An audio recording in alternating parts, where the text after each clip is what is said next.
When Ezekiel Holbert was released from the Seminole County Jail less than 3 months ago, he was stranded 20 miles from home in the rain with no shoes.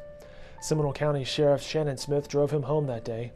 The Oklahoman's Ann Kelly and Valerie Brown writing today's editions of the Oklahoman.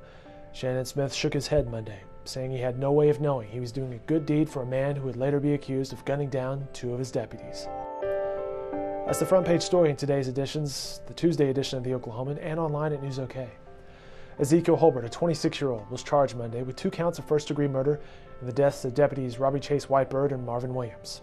Holbert also faces 3 shooting with intent to kill complaints in the shootout that occurred in front of his mother's home Sunday in Seminole. A bystander, Jennifer Bowen, a 22-year-old of Seminole, was shot twice in the exchange. She remains in serious condition at OU Medical Center.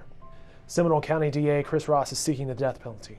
Ann Kelly and Valerie Brown report throughout Monday's hearing Holbert chuckled, yawned, and stared at the ceiling, and twice was cautioned to listen to the judge. Upon leaving the courtroom, he complained his shackles being too tight and refused to walk upright. He has a history of involuntary institution psychiatric help. He's being held without bail at the Pottawatomie County Jail. Sheriff Smith wanted to make sure his deputies didn't have to look at Holbert and be reminded of the death of their 2 friends. One of the deputies killed, Marvin Williams, was scheduled to be off Sunday, but had gone to the sheriff's department to finish reports. Later that evening, he was scheduled to preach at a local church. Marvin Williams agreed to accompany his older brother, Seminole Light Horse policeman William Williams, and Robbie Whitebird to 503 North 2nd Street to arrest Holbert. Patsy Holbert had called 911 asking for help in getting her son out of the house. Holbert already faced a domestic abuse charge, accused of trying to strangle his mother in February.